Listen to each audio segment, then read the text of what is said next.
that. So I'm going to teach you how to get excellent, and then at the end you can guess what the secret to excellence is. Yeah? Okay, so there's 3 steps there's 3 ways or 3 steps you can use to become excellent, because I feel like a lot of the time people feel like they can't be excellent or they don't know how to get there, but it actually is possible if you train your mind. So if you can train your mind to think that way, you're able to get there. So the first step is to consider it. And you're probably meaning, what do you mean to consider it? The greatest enemy of success or excellence is actually attitude, which is why that's the first thing we went through. Because if you feel like you're going to fail, you probably will fail. But I've also realised that it's very easy to compare ourselves to someone else. So when I first started this company and Beverly was going to Qatar, I was upset, upset she was leaving, but I was also like, she made it and I'm still in this country.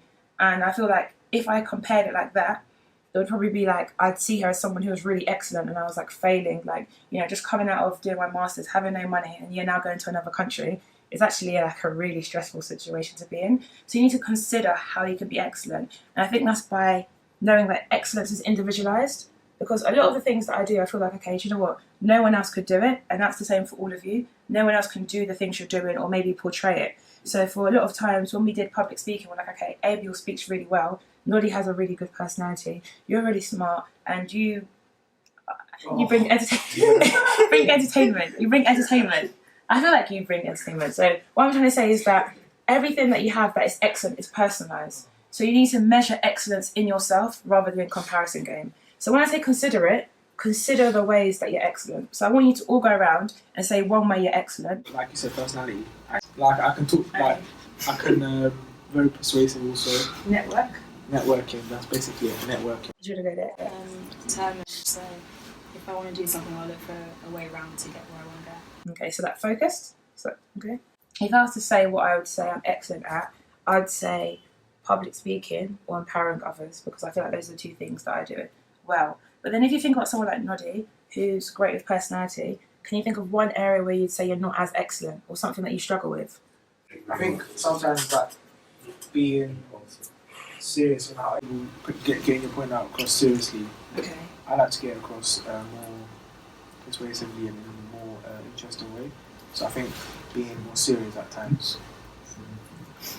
Being more serious or more direct. Okay. So if you think about it and you want to know how to, if I say consider it, what I'm trying to say is that think of where you are excellent, so your personality, and think how you can move that over or develop that in a sense to be excellent when it comes to being focused.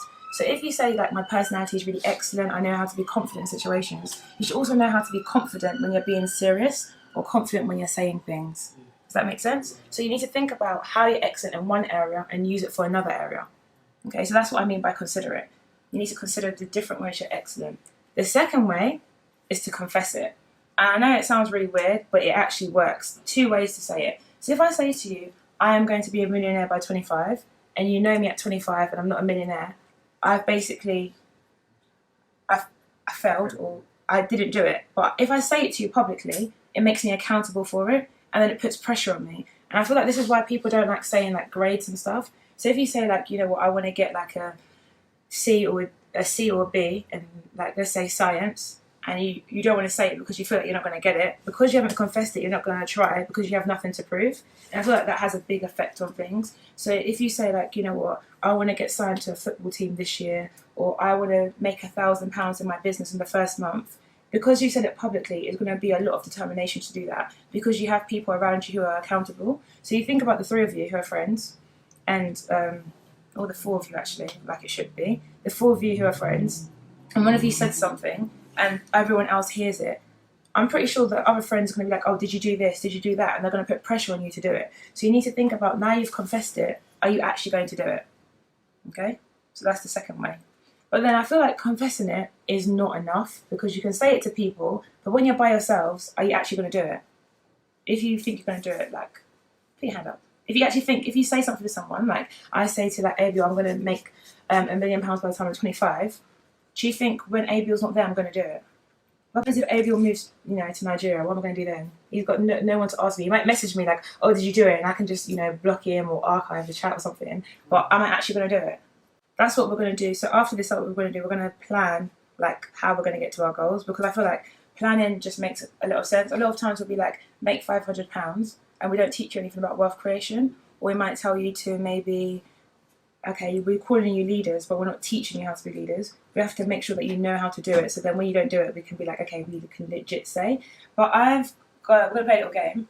So I'm going to say something, and if you believe it, I want you to stand up and repeat it. You don't have to. It's just like, if you believe it, then stand up and repeat it. If you don't, then, stay sitting down. So, okay, I am wealth. Okay, the second one, I am a multi-potentialite.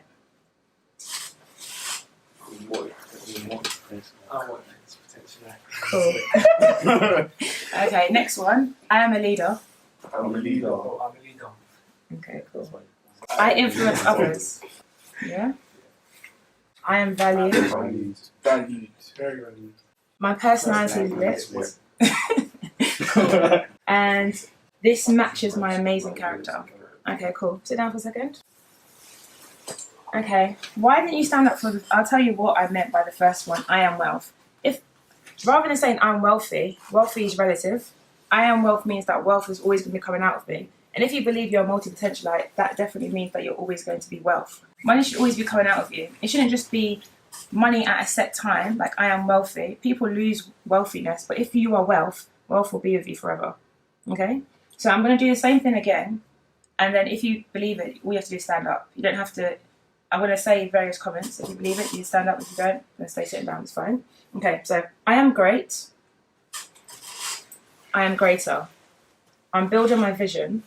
My vision will be greater. I have the right attitude. I'm concentrating on my future. My future will be greater. My future is a success. I will be successful because I know myself. I am focused. I am a multi-potentialite. I have many talents. I'm a wealth creator. I create wealth. I am a success. I am excellent. I make the most of opportunities.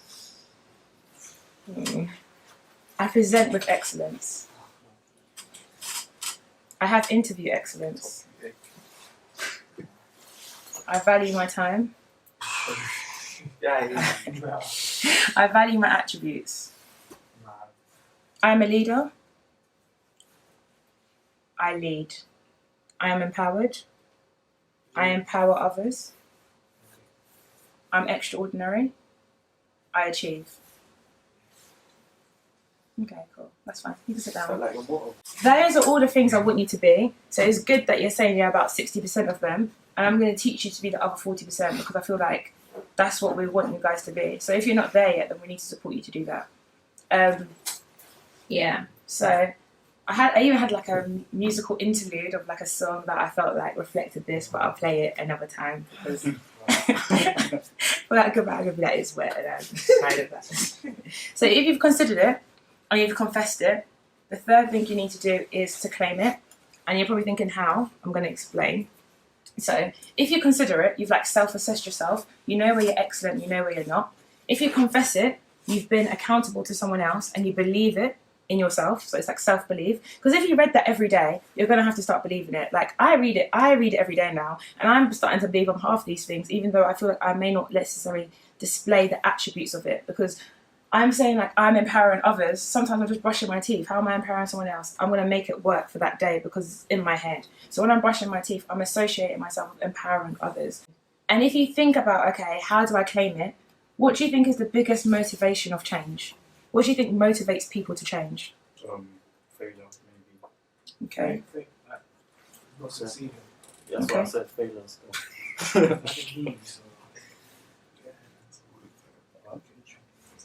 So just failure. No one else has anything else to add. Oh, that makes you wanna what? Sorry? That makes you want to change. What makes you want to change in life?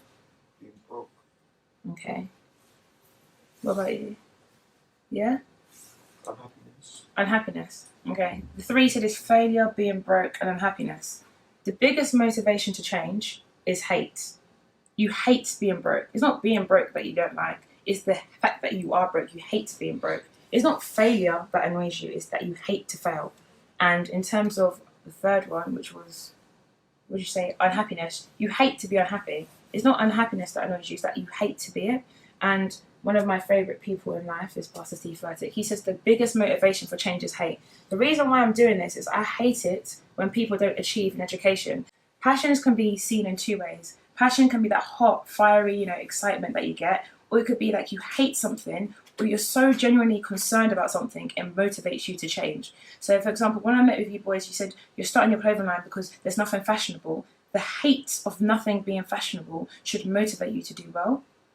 So all these things should motivate you to be excellent at it. So if you really hate the way they're designing clothes, you should redefine and redesign a way that they can make clothes that is of excellence, and that should motivate you.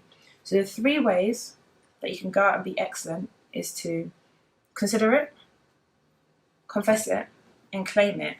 So if I say these 3 things, I want you to think about how or what is the secret to excellence. What would you say the secret to excellence is?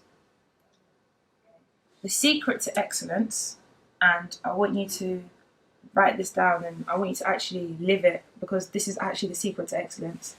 The secret to excellence is to be excellent in everything. Okay? You're probably thinking, how do I do that? Okay, the 3 steps are taking you. The reason why I was able to get those 3 job offers in the space of 2 days is because I was excellent in everything. And how did I do that? I was excellent in the sense that the things I wasn't excellent in covered me. So if I'm saying that, okay, I was excellent in my presentation in terms of my CV, even though I wasn't excellent in the way I was dressed, that excellence covered me. So if you become, say you become excellent in your personality, the fact that you do not have, let's say, you may not have the right qualifications, or you might not have the right skill set for a job, your personality should be able to cover you because you're being excellent in that area.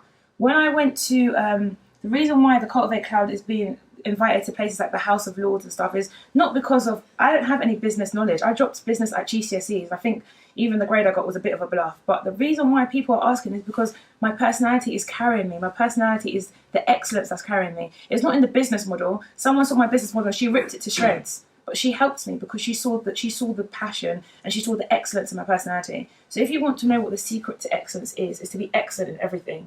Although you're not going to be excellent in everything, work in the areas that you are excellent. So if you're excellent in terms of doing vocational things, or maybe in terms of sports, be really good at that so that the things you're not excellent in aren't great.